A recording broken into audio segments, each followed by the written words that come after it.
Hello viewers, welcome back to my channel Legal Decipher.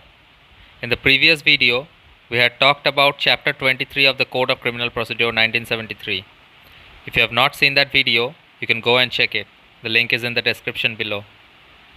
Today, we are going to talk about chapter 24 of the Code of Criminal Procedure. We'll go through the chapter and try to understand how the Criminal Procedure Code is followed and how the criminal codes work. So if you are new here, you can like and subscribe to my channel so you can get the video notifications. So let's get started.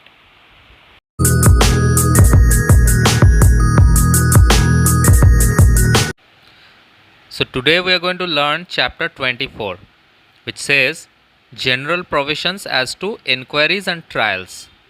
So this chapter talks about the general provisions that are related to inquiries and trials. Now section 300 talks about person once convicted or acquitted not to be tried for same offense. So once a person who has either been convicted or been acquitted, whatever may be the case, he will not be tried for the same offense. So this provision is a resemblance Article 20 clause 2, which talks about double jeopardy. We will read about it when we read the Constitution. Now let's move on with this section. It says that any person who has been tried by a competent court of jurisdiction for an offense and has either been convicted or been acquitted, then while such conviction or acquittal remains in force, he will not be liable to try it again for the same offense. So once a person is either convicted or acquitted, he will not be tried again for the same offense, nor on the same facts or any other offense for which a different charge from the one made against him might have been made under subsection 1 of section 221, or which he might have been convicted under subsection 2 thereof. So once a person is either convicted or acquitted, then he will not be tried for the same offense or on the same facts or any other offense for which a different charge from that one made against him can be made against these sections. Now subsection 2 says that a person acquitted or convicted of any offense may be afterwards tried with the consent of the state government for any distinct offense for which a separate charge might have been made. Okay, so if the charges are separate and the offense is distinct and the state government gives his consent, so all these three criteria will have to be fulfilled before trying a person of any offense. Afterwards he has already faced a trial in which he has either been acquitted or been convicted. Now subsection 3 says a person convicted of any offense constituted by any act causing consequences which together with such act constitute a different offense. So what happens is that this person has committed an offense and afterwards he has done such act. That act will come together with the previous act and the consequence of that will make an entire different offense of which he was convicted. Now he may be afterwards tried for such last mentioned offense. So the subsequent act that he has done, he will be tried for that. If the consequences had not happened or were not known to the court to have happened at the time when he was convicted. So if the court did not knew about the offense, the subsequent offense back when he was trying the person, or such offense or subsequent act did not happen at the time of trying such person, then in these two cases the court will afterwards try for such subsequent offense. Now subsection 4 says a person acquitted, convicted of any offense constituted by any acts may, notwithstanding such acquittal or conviction, be subsequently charged with and tried for any other offense constituted by the same act which he may have committed if the court by which he was first tried was not competent to try offense with which he was subsequently charged. So say for example the person has committed a subsequent act that is termed as an offense. Now this court which was trying that person was not competent to try such subsequent offense, then in that case if the person is either acquitted or convicted of the previous offense, that does not affect the conditions of this case, now the subsequent charge can be brought against him and he may be tried for that charge. Now subsection 5 says a person discharged under section 258 shall not be tried again for the same offence except with the consent of the court by which he was discharged or of any other court to which the first mentioned court is subordinate. So when a person is discharged under section 258, then he will not be tried again for the same offence. However, this is only possible that he may be tried again if the consent of the court who discharged him is taken or any court that is superior to such mentioned court permits such retrial. So the court who discharged him should be the subordinate to that court that gave the permission. Now subsection 6 says nothing in this section shall affect the provisions of section 26 of the General Clauses Act. So General Clauses Act section 26 will not be disturbed, or of section 188 of this code, and section 188 of CRPC will not be disturbed by the provisions of this section. Now explanation says the dismissal of a complaint or the discharge of the accused is not an acquittal for the purposes of this section. So dismiss of complaint or discharge of accused are totally different matters. They are not acquittal. Acquittal means a person has gone through a proper trial and then he was not found guilty of that offence, so he was acquitted. That is acquittal. So what is discharge? Discharge means there was no prima facie case and the court did not take up the trial. He discharged the accused. And dismissal of complaint means the complainant had done some error in lodging the complaint and that is why his complaint got dismissed. So these are the differences between dismissal of a complaint, discharge of the accused, and acquittal for the purposes of this section. Now section 301 talks about appearance by public prosecutors. It says that the public prosecutor or assistant public prosecutor in charge of a case may appear and plead without any written authority before any court in which that case is under inquiry, trial, or appeal. So the public prosecutor or the assistant public prosecutor, that means the PP and the APP, who is in charge of a case, he may appear and plead before the court for any inquiry, trial, or appeal of that case without any written authority before the court. So he has the power to do so. Now, if any such case, any private person instructs a pleader to prosecute any person in any court. So say for example the prosecution has the public prosecutor or the assistant public prosecutor in charge of that case for the prosecution side. Now the private person instructs a pleader to prosecute. So an extra advocate has been added to the prosecution side. Then what will be the procedure of the conduct of that prosecution? Now the pleader so instructed or so appointed by such private person may work under the direction of public prosecutor or assistant public prosecutor. So that advocate who has been added to that prosecution side will be working on the instruction of the public prosecutor or assistant public prosecutor. He will not be working on his own. So the main face of the prosecution side will always be the PP or the APP, and under him such advocate who has been so appointed to the prosecution side will work under him, and he also may, with the permission of the court, submit written arguments after the evidence is closed in the case. So his main work will be to submit the written argument once the evidence is closed in the case, that too with the permission of the court. So we can understand from this section that the advocate so appointed to the prosecution side does not have much to do in a prosecution case.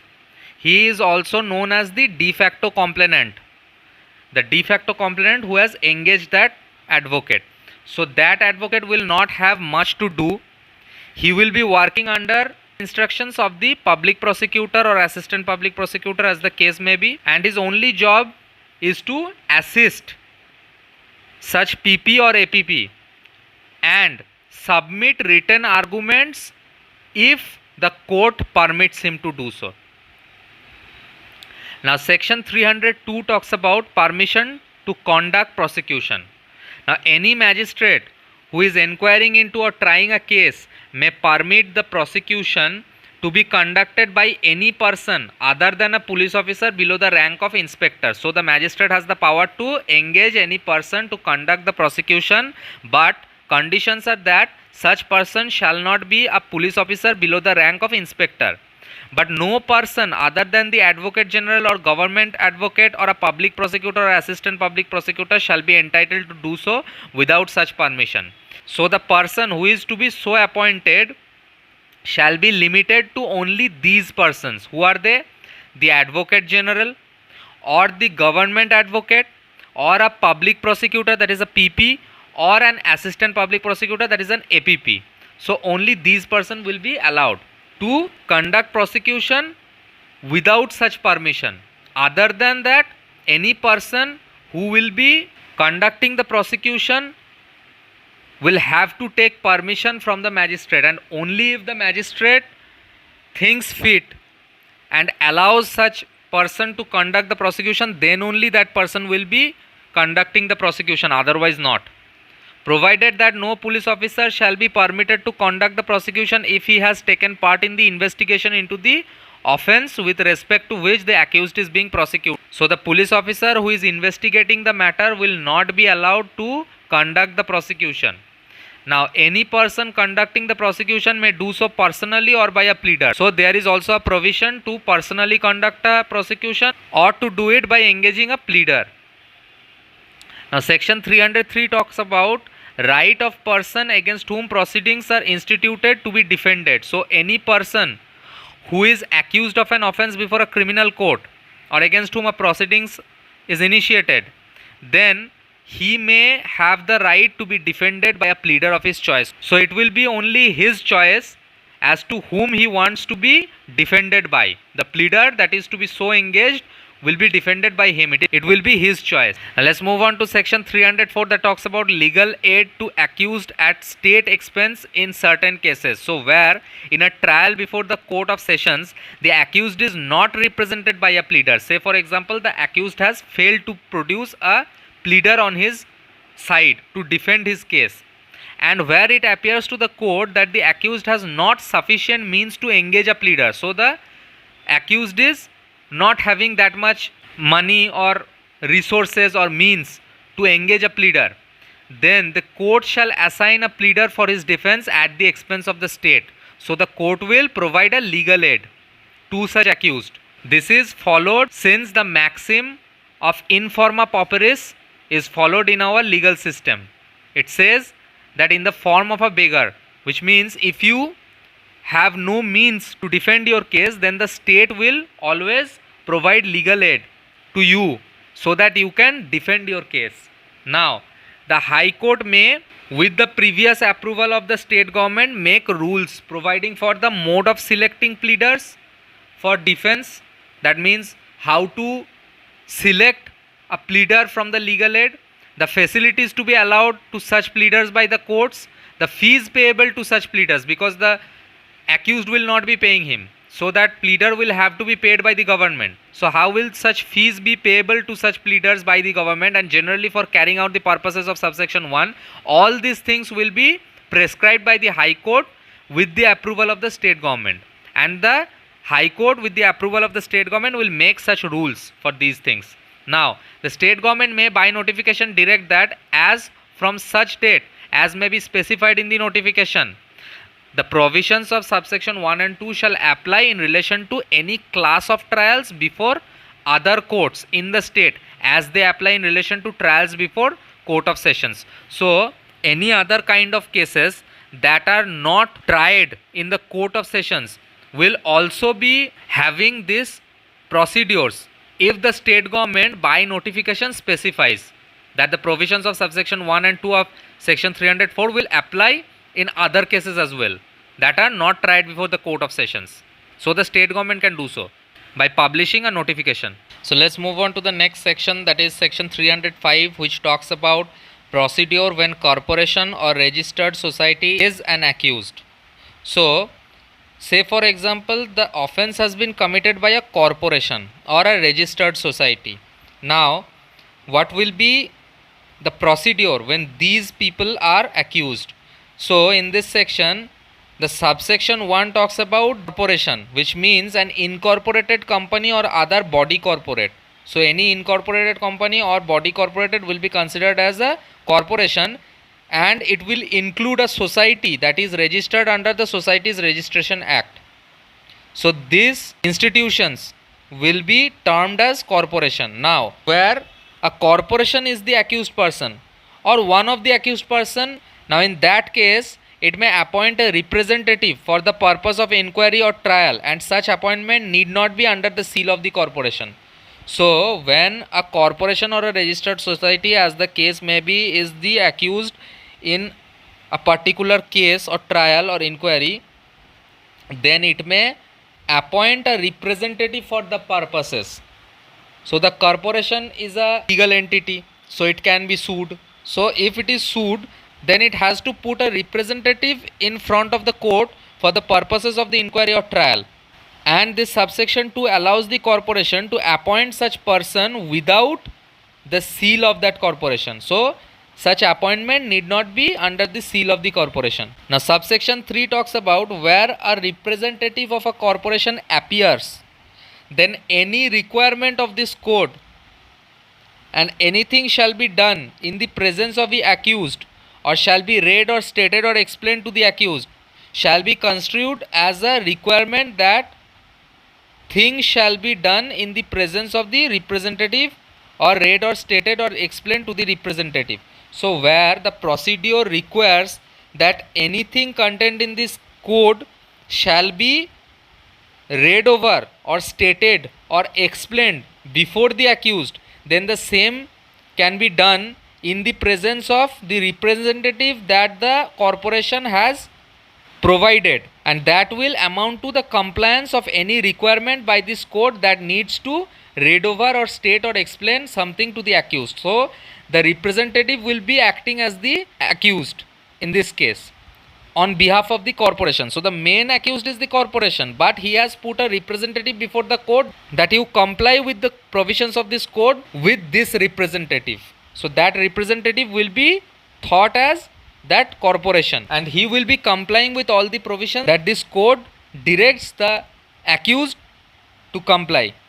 Now, where a representative of a corporation does not appear and any requirement that the accused shall be examined shall be construed as the requirement that the representative shall be examined. So, if the accused needs to be examined, then if the accused is the corporation, then the representative that is put forward by that corporation will be examined on the behalf of that corporation. Now, where a representative of a corporation does not appear, any such requirement as is referred to in subsection 3 shall not apply. Now, what does subsection 5 say? It says where a corporation has appointed a representative for the purposes of the management affairs of the corporation or by the managing director of the corporation, then where a statement in writing is purported to be signed by the managing director of the corporation or by the person who is in charge of the management of the affairs of the corporation, has stated in such statement that the person so named in the statement has been appointed as the representative of the corporation for the purposes of this section, and it is filed before the court, then the court will presume that such person has been so appointed. The court will not contradict with it. Now, subsection 6 says that if a question arises as to whether any person appearing as the representative of a corporation in an inquiry or trial before a court is or is not such representative, then the question shall be determined by the court. So, when the question arises whether a person is the representative of a corporation or not, then the question that so arised before that court will be determined by the court. Now, let's move on to section 306. It talks about tender of pardon to accomplice. It says that if the court is of the view to obtain the evidence of any person who is supposed to be directly or indirectly concerned or in privy to an offense. So either that person is directly or indirectly concerned with the offense, or he knows something about the offense. Then to obtain or extract information or evidence from such person, the chief judicial magistrate or any magistrate of the first class who is inquiring into that matter or trying that offense may at any stage of such inquiry or trial tender a pardon to such person. That means grant a pardon, that you have been pardoned, on condition of his making a full and true disclosure of the whole of the circumstances with the knowledge that is relative to the offense and to every other person concerned. So the court will ask such accomplice who knows about the case or is somehow directly or indirectly concerned with the case, that you give me the entire information, you make a full disclosure and true disclosure of the whole circumstances that is known to you or that is within your knowledge, and you give me the names of every other persons who are concerned to that offense. In return, you will be tendered a pardon. That means you will be pardoned or excused. So this can be done by the chief judicial magistrate or the metropolitan magistrate or any court of magistrate of the first class at any time of such inquiry or trial. That means at any stage of the inquiry or trial. Now this section applies to any offense that is triable exclusively by the court of sessions or the court of a special judge appointed under Criminal Law Amendment Act, or any offense that is punishable with imprisonment which may extend to 7 years or with a more severe sentence. So this section and these provisions apply only to an offense that is exclusively triable by a court of sessions or a court of special judge, or any offense that is punishable with a severe punishment that is extended up to 7 years or more than that. Every magistrate who tenders a pardon under subsection 1 shall record his reasons for so doing, and whether the tender was or was not accepted by the person to whom it was made shall be mentioned. So two things will be mentioned in the record: why such magistrate considered the option of pardoning, the reasons thereof, he will record that, and whether the tender that was so given to the accused or the accomplice was accepted by such person or not, and shall on application made by the accused furnish him with a copy of such record free of cost. So he will be furnished a free of cost copy of such record on application of the accused. Now subsection 4 says every person accepting a tender of pardon under subsection 1 shall be examined as a witness in the court of magistrate who is taking cognizance of the offense and in the subsequent trial if any. So that magistrate who was taking cognizance of the offense will examine that person, and shall, unless he is already on bail, be detained in custody until the termination of the trial.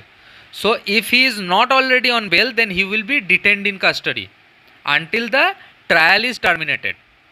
Now when a person has accepted a tender of pardon under subsection 1 and has been examined under subsection 4, then the magistrate taking cognizance of the offense without making any further inquiry in the case commit it for trial to the court of sessions if the offense is triable exclusively by him, or to a court of special judge appointed under the Criminal Law Amendment Act if the offense is triable exclusively by that court. And in any other case, he will make it over to the chief judicial magistrate who shall try the case himself. So after that person has given his evidence, then after that the magistrate who took his evidence will commit it for trial before the court of sessions judge or the court of special judge if such case is exclusively triable by them, or in any other case, he will commit such case to the Chief Judicial Magistrate and he will only try the case himself. Now let's move on to section 307 that talks about power to direct tender of pardon. So at any time after commitment of a case, but before judgment is passed, the court to which the commitment is made may, with the view of obtaining at the trial the evidence of any person supposed to have been directly or indirectly concerned in or privy to or any such offence, tender a pardon on the same condition to such person. So section 307 allows any court to which the commitment is made that he may pardon such person with the same conditions if the evidence of any person who is directly or indirectly concerned or knows about the offence has given evidence and such evidence is obtained at the trial. Now let's move on to the next section, that is section 308, which talks about trial of person not complying with conditions of pardon. So say for example, if a person who has been granted a pardon is subsequently found that such person has either willfully concealed anything essential or has given false evidence, therefore not complied with the conditions of the pardon that was tendered to him. So let's understand this, that a person who is accomplice or is accused of an offence, why will that person be given a pardon? Because that person has helped the prosecution to disclose all the truth or any other essential or material fact regarding such case and has eased the procedure of trial. So he has helped the prosecution and for that he has been granted a pardon. Now say for example that person has willfully concealed anything that is essential which he was bound to disclose, or he has given an entirely false evidence.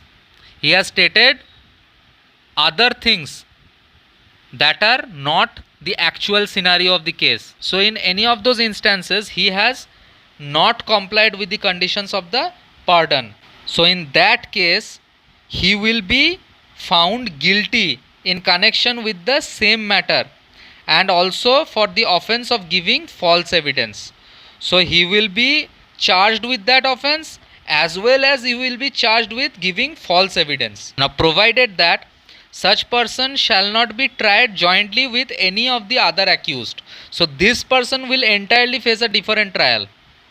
He will not be tried with the other accused. Now provided further that such person shall not be tried for the offence of giving false evidence except with the sanction of the High Court, and nothing contained in section 195 or 340 shall apply to that offence. So whether that person will be tried for giving a false evidence or not will be discussed with the High Court, and if the High Court sanctions over such trial for giving false evidence, then only he will be charged with such offence, and nothing contained in section 195 or section 340 shall apply to that offence. Now any statement that is made by such person accepting the tender of pardon and which has been recorded by a magistrate under section 164 or under section 306 subsection 4 be given in evidence against him at such trial. So those disclosure or confessions that person has made before such magistrate will not be given in evidence against him at the trial. Now at such trial the accused shall be entitled to plead that he has complied with the conditions upon which such tender was made, and in which case it shall be for the prosecution to prove that the condition has not been complied with. So whenever that person has complied with the provisions of pardon, that he has disclosed the informations and other criteria that he has to fulfill, so he will plead before the court that I have done my part. Now it is the duty of the prosecution to prove whether such condition was complied with or not. So if the prosecution has any objection regarding that such person has not complied with the provisions of pardon, or he has not met all the criteria that was supposed to be met by him, then that will have to be proved by the prosecution only. Now subsection 4 says that at such trial the court shall ask the accused whether he pleads that he has complied with the conditions or not that was tendered to him regarding that pardon. So the court will ask the accused whether he wants to plead that he has complied with the conditions or not. When will such court ask him? If the court is a sessions court, then he will ask that person before reading out the charge, and if the court is of a magistrate court, then he will ask such before the evidence of the witness of prosecution is taken. So this part will be completed before the charge is read out in a court of sessions and before the evidence of prosecution is taken if the court is of a magistrate's court. Now if the accused does so plead, that means the accused pleads that he has complied with the conditions, the court shall record the plea and proceed with the trial, and it shall before the passing of judgment find whether or not the accused has complied with the conditions or not. And if the court finds that he has so complied, then it shall, notwithstanding anything contained in this court, pass judgment of acquittal. So that person will be granted pardon, and the court will decide whether he has complied with the provisions or not before passing the judgment, and at the time of passing the judgment he may acquit such person if he has complied with the provisions. Now section 309 talks about power to postpone or adjourn proceedings. So it says that in every inquiry or trial or proceedings, it shall be continued from day to day until all the witnesses in attendance have been examined. So unless and until all the witnesses are examined, the proceeding will continue from day to day unless the court finds the adjournment of the same beyond the following day to be necessary for the reasons to be so recorded. Now provided that when the inquiry or trial relates to any kind of offences that fall under the provisions of the punishment of rape, then the inquiry or trial shall as far as possible be completed within a period of 2 months from the date of filing of charge sheet. So once the charge sheet is filed, then from that day to a date that is falling within 2 months, within that time period of 2 months, that entire inquiry or trial shall be as far as possible be completed. Now if the court, after taking cognizance of an offence or commencement of trial, finds it necessary or advisable to postpone the commencement or adjourn any inquiry or trial, then it may from time to time do so and record the reasons for doing so as it thinks fit. And for such time, if it considers reasonable, may warrant the remand of the accused in custody. Now provided that no magistrate shall remand an accused person to custody under this section for a term exceeding 15 days at a time. So the highest number of time that is allowed for the remand of such accused person will be 15 days. Now provided further that when witness are in attendance, no adjournment or postponement shall be granted without examining them, except for special reasons to be recorded in writing. So when the witnesses have appeared before the court, then the trial will not be adjourned or postponed. If such postponement or adjournment is allowed, then it shall be a special reason that is to be recorded in writing. Provided also that no adjournment shall be granted for the purpose only of enabling the accused person to show cause against the sentence proposed to be imposed on him. So the postponement of such case or the adjournment of such case will not be allowed only on the ground that the accused person may be able to show cause against the sentence that is proposed to be imposed on him. Provided also that no adjournment shall be granted at the request of a party except where the circumstances are beyond the control of that party. So it cannot be so that a party comes to the court and requests the court to adjourn the case.